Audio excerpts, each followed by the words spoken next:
अस्सलाम वालेकुम। तो जिस तरह मैंने पास्ट में वीडियो अपलोड करी थी 50,000 रुपीज़ के पूरे सेटअप बिल्ड की, तो उस वीडियो में मुझसे लोगों ने कहा था बाद में आके कि भाई आपने सिंपल पीसी भी बता दो जो कि 50,000 रुपीज़ में देखने को मिल जाए, सेटअप वगैरह ना हो। तो आज की वीडियो में मैं आपको ऐसे ही पीसी बिल्ड के बारे में बताने वाला हूँ जिसको हम 50,000 रुपीज़ में बिल्ड करने वाले हैं। एंड यहाँ पे कोई भी सेटअप वगैरह नहीं है। एंड आई होप आपको ये वीडियो काफी ज्यादा पसंद आएगी और मेरे नजदीक 50,000 रुपीज़ के बजट में ये एक अच्छी बिल्ड होने वाली है। तो वीडियो स्टार्ट करने से पहले कर दो चैनल को सब्सक्राइब और साथ ही बने बेल आइकन कर दो प्रेस। तो चलिए स्टार्ट करते हैं आज की इस कमाल की वीडियो को। तो यार सबसे पहले हम यहाँ पे बात करते हैं अपने प्रोसेसर की। प्रोसेसर जो हमें इस पीसी में यूज करना पड़ेगा वो अनफॉर्चुनेटली कोर i5 का 3rd जनरेशन यूज करना पड़ेगा। जस्ट बिकॉज अगर हम यहाँ पर i5 4th की तरफ जाएंगे तो हमारा बजट थोड़ा और ज्यादा इंक्रीज हो जाएगा एंड ग्राफिक्स कार्ड हमारे पास अच्छा यूज नहीं होगा। तो इससे बेहतर है कि आप फिलहाल i5 3rd जनरेशन यूज कर लें, बाद में आप i7 3rd जनरेशन लगा लेना तो आपको परफॉर्मेंस में भी काफी ज्यादा बूस्ट देखने को मिलेगा। And i5 3rd generation processor की प्राइस ज्यादा हाई नहीं चल रही है। i5 3rd में आपने सिंपली यहाँ पर i5 3470 या 3570 बाय कर सकते हैं जो कि मार्केट्स में आपको अवेलेबल देखने को मिलते हैं। इसके अलावा मदरबोर्ड जो आपने यहाँ पर यूज करना है वो H61ME यूज करना है। यही मदरबोर्ड आपको 3rd जनरेशन और 2nd जनरेशन दोनों का सपोर्ट देखने को मिलता है इस मदरबोर्ड में। स्टिल अगर आपको प्राइस थोड़ी ज्यादा मिल रही है, अगर आप किसी विलेज वाले एरिया में रहते हैं देन फिर आपने कोशिश ये करनी है कि आप प्री बिल्ड की तरफ ही जाएं ताकि आपको हमें प्राइस कम करे, वरना बेहतर ये है कि आप कस्टम बिल्ड ही करें ताकि आपको परफॉर्मेंस अच्छी देखने को मिले। रैम आपने यहाँ पे 8GB यूज करनी है, मेक श्योर एटलीस्ट 1600 मेगाहर्ट्ज की हो। 500GB की आपने यहाँ पे फिलहाल हार्ड ड्राइव यूज करनी है। 128GB की यहाँ पर हम SSD को भी पेयर करेंगे। 500 वॉट 80+ की एटलीस्ट पावर सप्लाई होनी चाहिए। इससे कम भी अगर 450 वॉट या 400 वॉट की हो तो लेकिन 80+ होनी चाहिए। लेकिन बेस्ट ये है कि जो मैं आपको रिकमेंड भी करूंगा वो 500 वॉट 80+ ही है।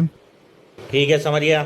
नॉर्मल केस के साथ ये पीसी आपको अप्रोक्सीमेटली 25,000 तक का कॉस्ट कर लेगा एंड इससे 1,000 ऊपर ही जा सकता है, लेकिन मेरे नजदीक 25,000 is enough budget for this PC और इतने का ही मिलना चाहिए। नेक्स्ट चीज जो हमारे पास ग्राफिक्स कार्ड है वो काफी ज्यादा मतलब 25,000 का रेंज है एंड इस रेंज में बहुत से ग्राफिक्स कार्ड आपको देखने को मिलते हैं। फर्स्ट आई विल रिकमेंड कि अगर आपको GTX 1063GB वाला वर्जन मिल जाए इस रेंज में देन आप उसी की तरफ चले जाओ और ऑलमोस्ट इस ग्राफिक्स कार्ड की प्राइस यही चल रही है और परफॉर्मेंस में ग्राफिक्स कार्ड काफी अच्छा है। आप इसका रिव्यू भी यूट्यूब वगैरह पे देख सकते हैं। इसके अलावा अगर आपको ग्राफिक्स कार्ड महंगा देखने को मिल रहा है नहीं अवेलेबल तो आप RX 574GB भी यहाँ पे पेयर कर सकते हैं। ये भी एक अच्छा ग्राफिक्स कार्ड है जो कि आपको डिसेंट परफॉर्मेंस प्रोवाइड कर देगा एंड ये दोनों ग्राफिक्स कार्ड ही मेरे नजदीक बेस्ट हैं इस बिल्ड के लिए। RX 584GB में भी आपको थोड़ा ऊपर कॉस्ट कर ले तो अगर आपको वो मिल जाए तो आप वो भी पेयर कर सकते हैं, लेकिन मेरे नजदीक सबसे पहली प्रेफरेंस आपने GTX 1060 को देनी है क्योंकि यही इस रेंज में आता है और परफॉर्मेंस भी आपको अच्छी प्रोवाइड करता है। तो ये तो यहाँ पे पीसी बिल्ड परफॉर्मेंस की बात करें तो आपको एक अच्छी किस्म की परफॉर्मेंस प्रोवाइड कर लेगा। अगर आप बाद में i7 3rd जनरेशन लगा लेंगे तो आपको परफॉर्मेंस भी काफी ज्यादा अच्छी देखने को मिलेगी एंड ऑब्वियसली फिर बाद में आप ग्राफिक्स कार्ड भी इसी पीसी में अपग्रेड कर लेना, रैम इंक्रीज कर देना। तो टोटली ये आप पे डिपेंड करता है कि आप बाद में क्या एप्लीकेशन लाते हैं। फिलहाल 50K मेरे नजदीक ये पीसी बिल्कुल बेस्ट है। वीडियो एंड करने से पहले बता दूं मैं Q&A रख रहा हूँ चैनल पर, तो मैंने कम्युनिटी पोस्ट डाली हुई थी Q&A वाली, उस पर ऑलमोस्ट 70 क्वेश्चन हो गए। अगर आपने भी कोई क्वेश्चन पूछना है तो वहां जाके नीचे कमेंट कर सकते हैं भाई इस वीडियो में, और किसी और कम्युनिटी पोस्ट में मत करना, सिर्फ उसी के नीचे ही कमेंट करना तो मैं देखूंगा। इसके अलावा चैनल पर दीगर वीडियो अपलोड है, आप जाके वो चेकआउट कर सकते हैं।